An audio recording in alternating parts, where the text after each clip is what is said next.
Selamat sejahtera. Assalamualaikum kepada anda dalam 3 minit pintar. Saya Puan Farah, nutritionist SNE Marketing. Hari ini nak mengupas sedikit isu berkenaan apakah tisu lemak adipose dan juga fakta versus mitos lemak boleh ke bakar kalori atau bagi kita tenaga. Tisu lemak adipose ni sebenarnya adalah lemak badan kita sendiri. Kita boleh nampak kalau kita ada masalah kegemukan atau obesiti, sebab dia adalah tisu lemak yang duduk di bawah kulit dan juga tisu lemak yang meliputi organ. Kita gelar dia sebagai tisu lemak subcutaneous, iaitu yang di bawah kulit, dan juga lemak visceral, iaitu yang meliputi ataupun membaluti organ kita. Itu adalah dua jenis lemak, tisu lemak adipose ataupun lemak badan yang paling ketara menyumbang kepada kita panggil berat badan kita. Untuk pengetahuan anda, apakah tisu lemak adipose menyumbang kepada kegemukan? Saya sebut tadi, ia menyumbang kepada kegemukan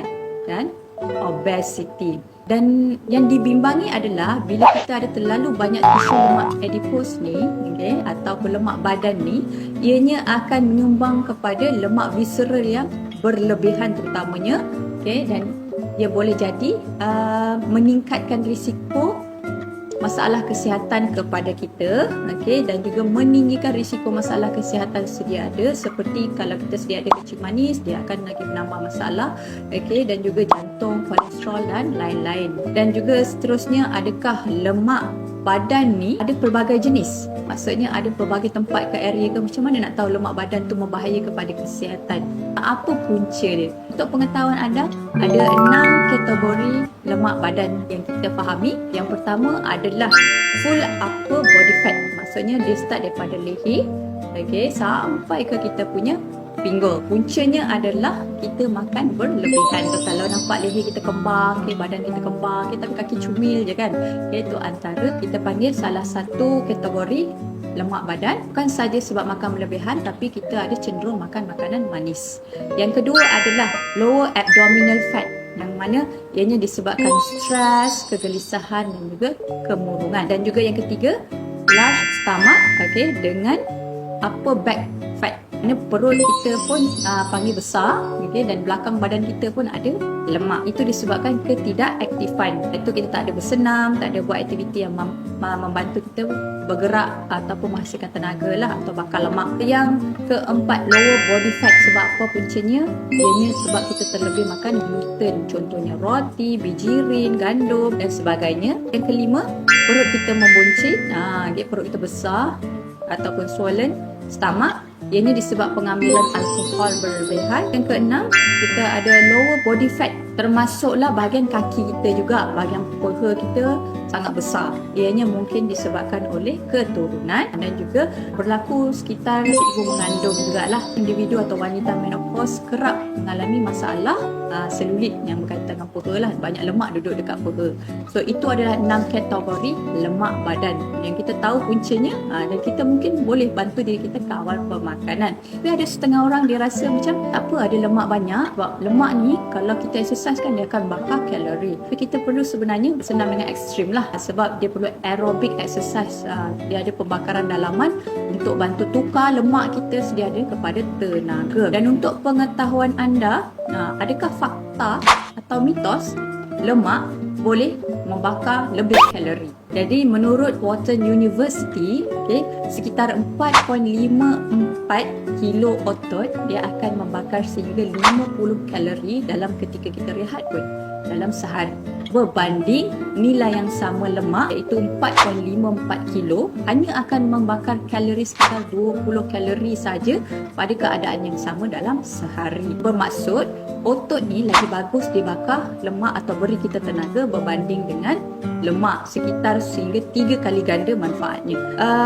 Ianya bersamaan dengan sekitar 64 kilo otot, jisim otot. Dia akan membakar sehingga 640 kalori sehingga 960 kalori setiap hari. Kalau kita ada lebih otot, dia akan membantu kita dapat tenaga lebih, dan juga dia akan menghalang kita panggil pembentukan lemak jugalah. Tapi bukan semua orang dapat bina muscle, betul tak? Jadi selain daripada kita fahami bahawa kita perlu bina muscle, apa lagi sel yang mampu membakar kalori dengan banyak? Sel yang dimaksudkan adalah sel lemak perang ataupun tisu adipose perang, dan bahasa Inggerisnya brown adipose tissue, BAT. Tapi sebaliknya, bila kita ada masalah lemak badan berlebihan, kita sebenarnya menyimpan banyak WAT, white adipose tissue, iaitu lemak yang tak aktif. Jadi lemak ini dia kena ada aggressiveness, kita kena exercise baru dia boleh bertukar kepada BAT.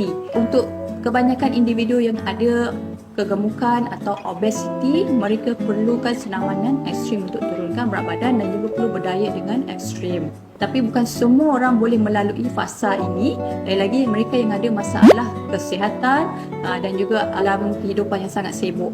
Bagi mereka yang ada masalah seperti ini, Bislin ada membantu. Jadi Bislin antaranya dia membantu menukarkan kita punya white adipose tissue, iaitu tisu lemak yang tak aktif tadi, kepada tisu lemak yang aktif supaya boleh ditukarkan kepada tenaga. Bislin boleh tukar kita punya WAT kepada BAT dengan lebih cekap dan lebih banyak. Bislin adalah satu produk yang membantu kita untuk mencapai berat badan ideal secara mudah, semula jadi, selamat berkesan, tiada kesalantunan, dan juga dia berkesan dalam tempoh yang panjang ataupun dia punya result berkekalan, dan juga ia menawarkan penyelesaian dengan kita panggil merangkumi ke semua aspek untuk mencapai tubuh langsing. Dia ada 3 mekanisme ataupun action yang bermula dengan dia membantu mengurangkan kita makan kalori berlebihan. Sama macam kita diet jugalah. Tapi kali ni Bislin bantu daripada kita punya mindset supaya kita kurangkan makan. Bislin akan bantu kita panggil menghalang lemak, gula berlebihan daripada diserap oleh badan. Yang terakhir adalah mengaktifkan.